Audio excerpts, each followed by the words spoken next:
Muy a menudo me piden que comparta mi lista de libros favoritos, pero me temo que eso es imposible por varias razones. La primera es que la lista sería demasiado extensa, así que imposible abarcar todos los libros que me gustan en un solo video. La segunda razón sería que la lista cambia constantemente y me niego a fijar una lista concreta de libros favoritos cuando quizás todavía, espero, no he leído mis libros favoritos.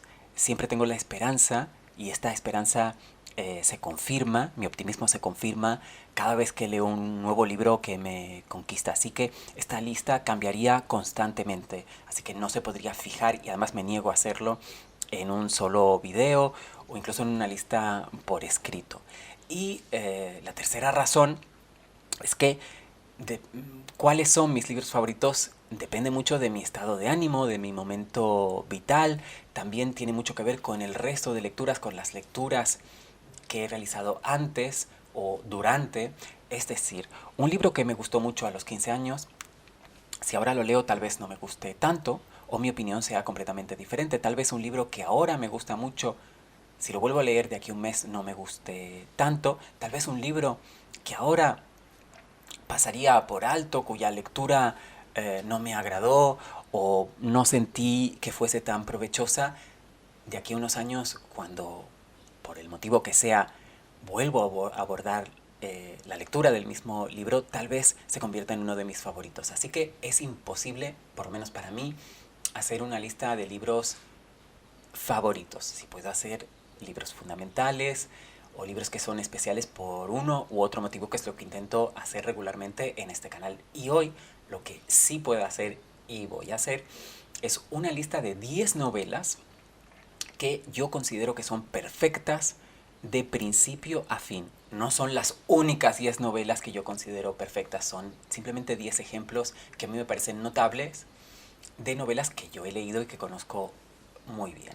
La primera es una de mis novelas de cabecera, El extranjero, de Albert Camus, que tuve el placer de volver a leer hace muy poco. La he leído muchas veces. Fue una de las primeras novelas, digamos, adultas o de lecturas adultas que realicé en mi adolescencia y que me impactó profundamente. Y este impacto no cesa. Cada vez que leo El extranjero, el impacto es, no diría yo el mismo que cuando tenía 13 años, pero sí sigue siendo un gran impacto. En esta novela tenemos como protagonista a un hombre muy común que vive en la Argelia francesa, cuando Argelia era territorio francés. Este es un hombre de origen francés, pero nacido y que solo ha vivido allí. La novela comienza cuando él recibe la noticia del fallecimiento de su madre y reacciona con aparente indiferencia. El personaje a lo largo de la novela, sobre todo en la primera parte, bueno, a lo largo de toda la novela en realidad, va a mostrarse indiferente ante diferentes acontecimientos que le van sucediendo. Y esta actitud al final va a tener consecuencias muy negativas para él. No desvelo por qué ni cómo, porque lo va a convertir en un personaje sospechoso ante la sociedad en la que vive. ¿Por qué El extranjero es una novela perfecta de principio a fin? Porque es una obra literaria concisa y porque es muy potente filosóficamente, es decir, es una novela que nos hace pensar, reflexionar profundamente y que no se nos va de la mente cuando terminamos de leerla. En ella, su autor, Albert Camus, plantea con una precisión al milímetro el absurdo existencial, es decir, que nuestra existencia es absurda. La existencia de cualquier ser humano y la existencia de los personajes literarios que él crea aquí como su protagonista. Camus además nos muestra cómo la sociedad castiga más la falta de hipocresía emocional que un crimen. Es decir, el verdadero crimen, el verdadero problema, la verdadera razón por la que se juzga a este personaje en la novela es que no sea hipócrita. y que no siga comportamientos sociales falsos que no tienen que son absurdos, como nos muestra Camus en la novela, y nos hace reflexionar acerca de ello, sino que se muestre tal y como es, que sus reacciones sean transparentes. Además, esta novela es breve y esto intensifica su impacto. La prosa de Camus en El extranjero es incisiva, como digo, concisa, también sobria, y esto hace que cada palabra, como no hay muchas, como no hay un vocabulario rebuscado, como no hay muchas palabras, como no es una novela barroca o neobarroca, cada palabra cobre gran importancia, ¿no? Esto asemeja al extranjero, por ejemplo, a los mejores cuentos también, ¿no? La lectura del extranjero deja siempre al lector con reflexiones muy profundas acerca de la existencia humana y también de la libertad individual, y si es verdad que existe. Pedro Páramo es una novela perfecta porque en ella Juan Rulfo creó una obra innovadora y fascinante a partes iguales. Es perfecta por su estructura narrativa fragmentada y polifónica, y también por los elementos poéticos que introduce en una obra narrativa Juan Rulfo. Cada fragmento de esta novela está construido de una manera meticulosa, porque cada uno de estos fragmentos, junto con los demás, forman un mosaico que como lectores vamos ensamblando lentamente, y esto nos hace mantenernos cautivados en la lectura hasta el final. Además, el lenguaje evocador, la atmósfera fantasmal, fantasmagórica, inquietante, hipnótica que crea Juan Rulfo en esta novela, la convierten sin ninguna duda en una obra maestra, en una de las obras maestras también, no solo de la literatura universal, sino concretamente de la literatura escrita en nuestro idioma. Crónica de una muerte anunciada, del escritor colombiano Gabriel García Márquez, es una novela breve, como Pedro Páramo, como El extranjero. Algunas de estas novelas tienen en común precisamente la brevedad, pero eso no es lo que las hace perfectas. En el caso de Crónica de una muerte anunciada, antes de entrar en lo que la convierte en una obra tan imprescindible, vamos a hablar un poco acerca de la trama. Cuenta esta breve novela la historia de Santiago Nazar, que es un joven asesinado. Esto no nos desvela nada que no nos diga ya el título, Crónica de una muerte anunciada. Sabemos ya desde el título que el protagonista va a morir, y que además esto se nos anuncia a nosotros, pero también nos da a entender que los otros personajes también sabían que esto iba a suceder. La historia sucede en un pequeño pueblo caribeño de Colombia, por supuesto.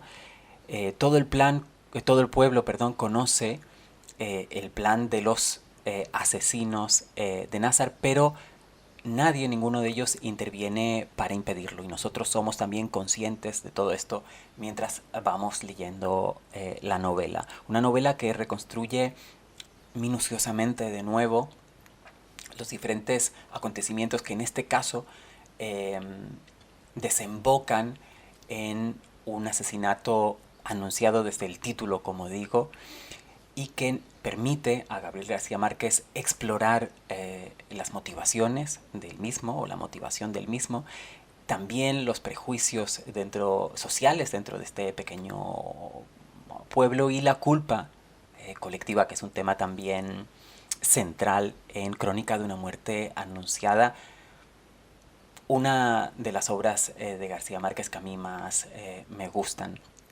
¿Por qué digo que es una novela perfecta?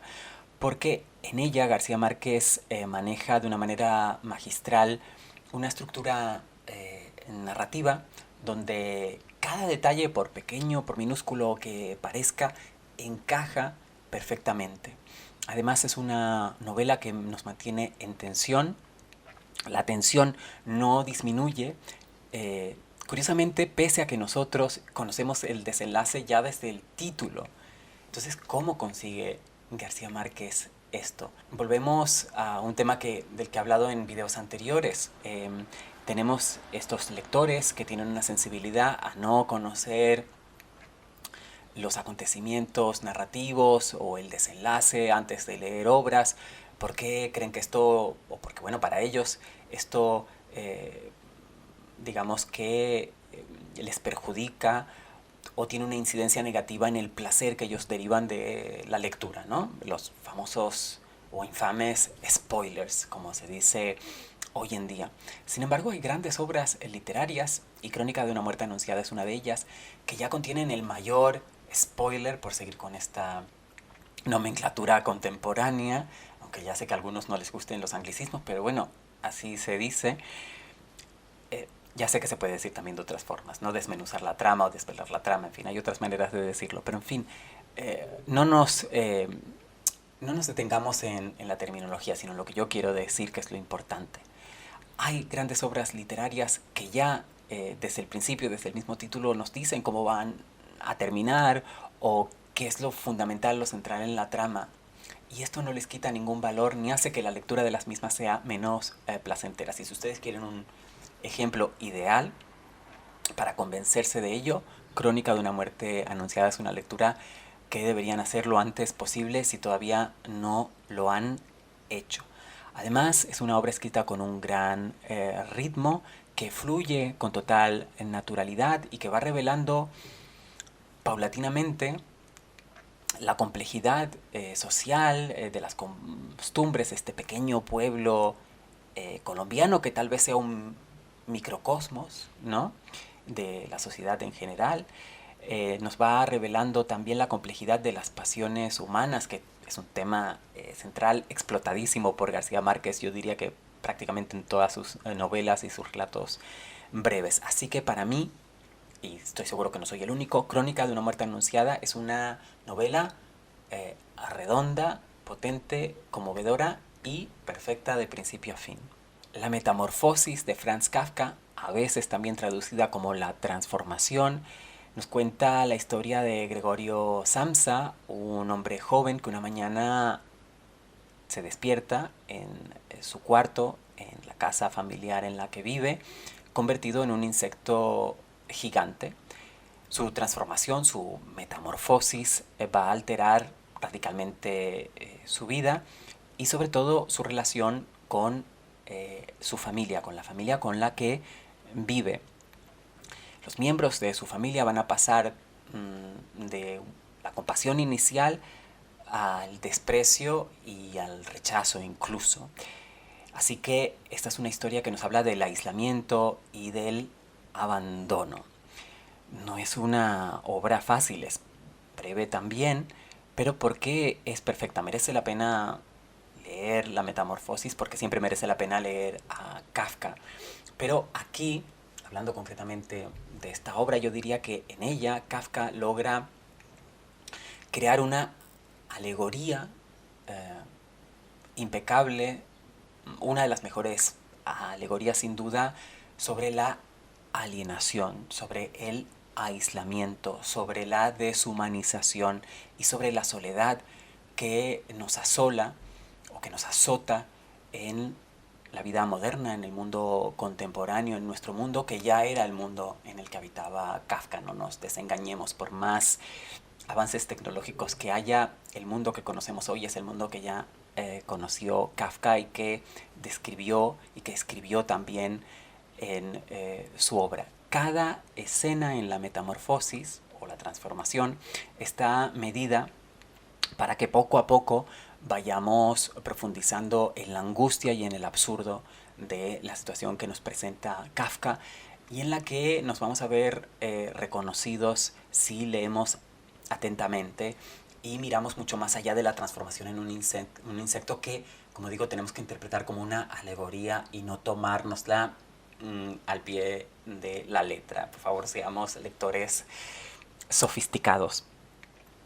La Metamorfosis es muy breve, pero tal vez por ello es una novela contundente que deja en los lectores, desde luego en mí cada vez que la leo y la vuelvo a leer, un impacto muy profundo por las implicaciones psicológicas, sociales y familiares que nos plantea Kafka en ella. En La muerte en Venecia del escritor alemán Thomas Mann tenemos la historia de un escritor llamado Gustav von Aschenbach que se va de vacaciones a Venecia buscando inspiración y reposo.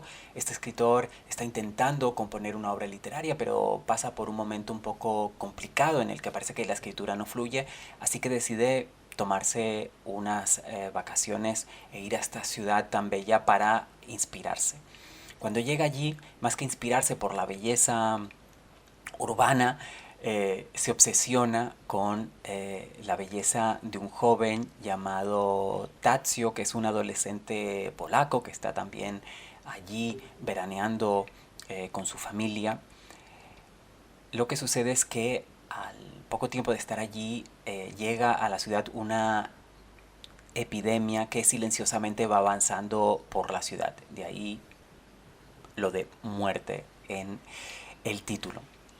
La atracción y la obsesión de este escritor por este joven polaco no hay que tomarla de nuevo literalmente, no hay que escandalizarse, porque es más bien un símbolo del conflicto que alberga Aschenbach en su mente entre la razón y la pasión y las consecuencias, que no voy a decir cuáles son, a las que lo conducen al final de la novela. ¿Por qué es perfecta La muerte en Venecia? Porque en ella Mann maneja la prosa, como en casi toda su obra por otra parte, con gran elegancia, porque La muerte en Venecia es una novela profundamente simbólica y de gran intensidad emocional. Es imposible leerla sin conmoverse. Cada pasaje, cada fragmento de La muerte en Venecia revela diferentes capas psicológicas y filosóficas, y el estilo de Mann es que es perfecto. Y también su narrativa, como va desarrollando la historia poco a poco, desde el principio, en el que Aschenbach está todavía en Alemania, hasta su viaje, el periplo que realiza antes de llegar a Venecia, su estadía allí, su intento de huida, su regreso, en fin, todo lo que le sucede a lo largo de la novela nos mantiene como lectores en un estado de tensión, pero de una tensión muy refinada, constantemente hasta el desenlace espectacular y triste, y que bueno, de nuevo ya en el título hay una pista bastante poderosa al que llegaremos cuando leamos la novela completa. La insoportable levedad del ser del escritor checo Milan Kundera es una novela ambientada en la Checoslovaquia de los años 60, por lo tanto durante el régimen comunista, cuando Checoslovaquia era prácticamente un estado satélite de la Unión Soviética en el centro de Europa, en Centro Europa. La novela sigue las vidas entrecruzadas de varios personajes, de 4 personajes fundamentales, y a través de las relaciones amorosas entre estos personajes, de sus dilemas existenciales, Kundera explora el amor, la traición, la política y la fragilidad humana en el contexto de un régimen represivo como era el checoslovaco en los años 60 del siglo XX. ¿Por qué es perfecta la insoportable levedad del ser? Porque en ella Kundera logra mantener un equilibrio magistral entre elementos que no son tan fáciles de conjugar en una misma obra literaria. Me refiero a, por un lado, la reflexión filosófica, por otro, la historia política de un tiempo, de un país, y por otro, una narrativa emotiva. La habilidad que pone de manifiesto Kundera en su novela para intercalar ideas profundas, filosóficas, sobre política, sobre relaciones humanas, con una narración fluida, incluso diría banalmente entretenida, ¿por qué no? Hace que la novela nunca pierda ritmo ni intensidad emocional. Así que es una obra que combina, yo creo que perfectamente, lo intelectual, lo racional, con lo más humano, lo más emotivo. En El corazón de las tinieblas, el escritor polaco nacionalizado británico Joseph Conrad nos narra la historia de un marino inglés llamado Marlowe que narra su viaje por el río Congo en la colonia belga en aquel momento en busca de un agente comercial misterioso llamado Kurtz, que por lo visto ha caído en la locura y en la brutalidad más absolutas.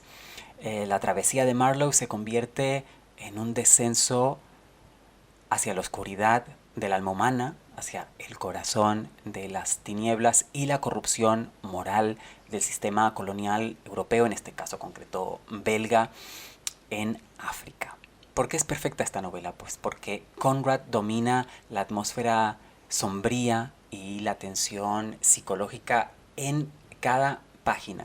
La narrativa es intensa, es evocadora, nos transporta inmediatamente al África más profunda, porque esta narrativa también revela una profundidad moral y existencial en el ser humano, y porque, tal vez, porque Conrad escribía en una lengua que no era su lengua materna, como dije, Conrad es polaco, pero escribía en inglés, esta novela está escrita originalmente en inglés, es capaz de una precisión lingüística que se aleja de cualquier idea preconcebida, de cualquier lugar común, de cualquier cliché, de cualquier estereotipo, y también es capaz de poner de manifiesto una riqueza simbólica que hace que el texto sea denso, pero que hacen de esta novela una obra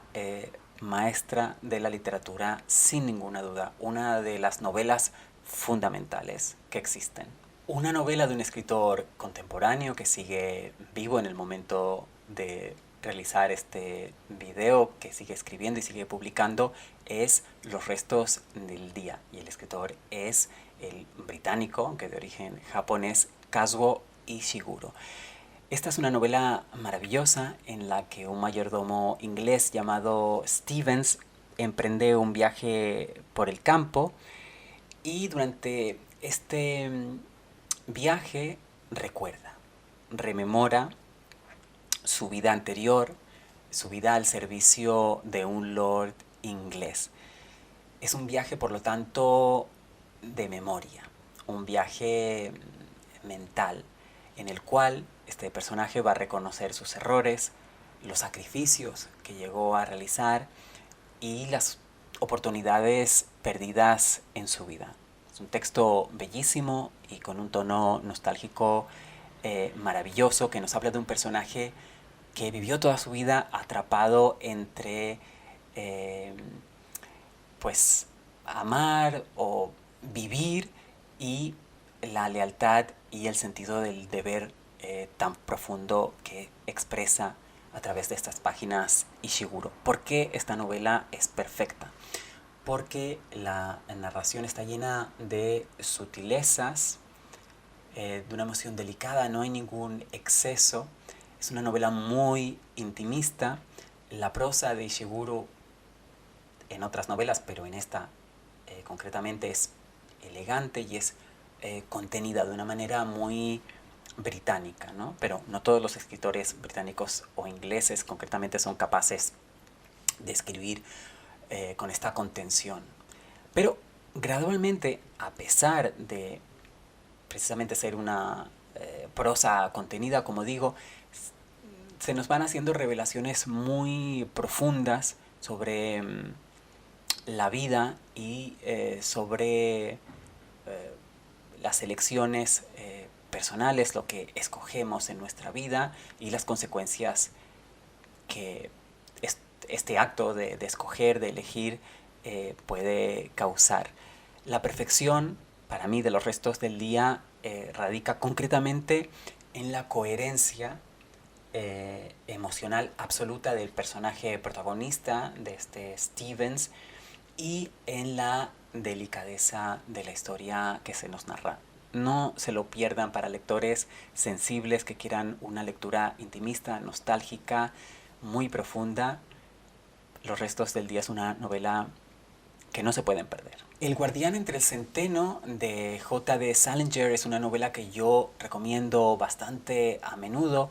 Es la historia de un joven adolescente llamado Holden Caulfield, rebelde, inconformista, que durante la Navidad o antes de la Navidad, pero ya en fechas muy cercanas, abandona, o más bien lo expulsan de su internado y deambula durante varios días a través de la ciudad de Nueva York, retrasando cada vez la llegada a su casa. Eso nos recuerda un poco a la Odisea de Homero de cierta manera. Y durante este periplo, esta deambulación por la ciudad de Nueva York, va conociendo a diferentes personajes y va expresando su desprecio hacia el mundo adulto, un mundo al que él como adolescente está a punto de entrar, ya está en ese periodo de transición, está más ya para ser adulto que para ser niño, pero él se niega a entrar en este mundo adulto que él ve como un mundo falso, que no le interesa, que lo asquea, y entonces intenta mantener desesperadamente su inocencia infantil, pero es una inocencia que ya, como constatamos al leer la novela, él ya ha perdido. Bueno, más allá de la trama, esta novela es perfecta por la autenticidad de la voz de Holden Caulfield, que nos narra su historia, este periplo, esta deambulación por la ciudad de Nueva York, directamente en primera persona. Es él quien narra su historia, y lo hace de una manera muy auténtica. Un poco ya pasada de moda porque es una novela de los años 50, entonces el lenguaje que utiliza no es el lenguaje que utilizaría un adolescente hoy en día necesariamente, pero no importa, es un adolescente de su época y su voz es auténtica. Y esto el autor Salinger lo mantiene a cada página, nunca se pierde este sentido de la autenticidad del personaje protagonista, que también es el narrador. Su narración es muy directa, es sarcástica, humorística y por lo tanto también profundamente humana. La perfección de esta novela reside precisamente en la capacidad de Salinger en capturar la vulnerabilidad y la honestidad de las emociones, de los sentimientos, de los pensamientos de este joven adolescente con el que muchos lectores adolescentes se verán identificados, sin duda, otros no. Y precisamente cómo esta vulnerabilidad y esta honestidad Salinger las captura con una precisión absoluta. Otra vuelta de tuerca es una de las obras más breves y también más conocidas y celebradas del escritor estadounidense Henry James. En otra vuelta de tuerca se nos narra la historia de una joven institutriz contratada para cuidar a 2 niños en una mansión inglesa aislada. Enseguida empieza a haber apariciones de fantasmas que parecen amenazar a estos niños. Sin embargo, hay una ambigüedad en el texto que yo no voy a resolver ahora en este video y que se pone de manifiesto cuando lo leemos. ¿Por qué es perfecta otra vuelta de tuerca? Porque Henry James, que es uno de los mejores escritores de la literatura en inglés, de la literatura de los Estados Unidos de América y de la literatura universal en general, mantiene el suspenso, el suspense, de una manera impecable, y además esta ambigüedad que yo mencionaba muy por encima antes, hasta el final de la novela. El clima que crea Henry James y que vas a sentir si lees esta novela es inquietante, psicológico, hay cierto elemento de terror, de miedo, pero es siempre psicológico y no decae en ningún momento a lo largo de la novela, y esto es fundamental. El lector que se enfrente a otra vuelta de tuerca va a quedar atrapado en la duda constante. Así que la experiencia de lectura de esta novela es muy intensa y está perfectamente calculada. Así que tampoco se la pueden perder, como no se pueden perder los otros 9 libros que he recomendado en este video. Díganme qué les parecen estas recomendaciones, si están de acuerdo conmigo o no en que estas obras son perfectas.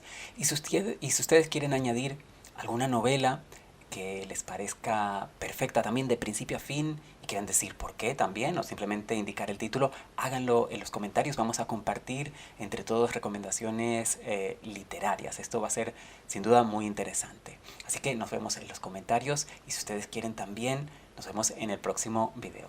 Hasta entonces, felices lecturas.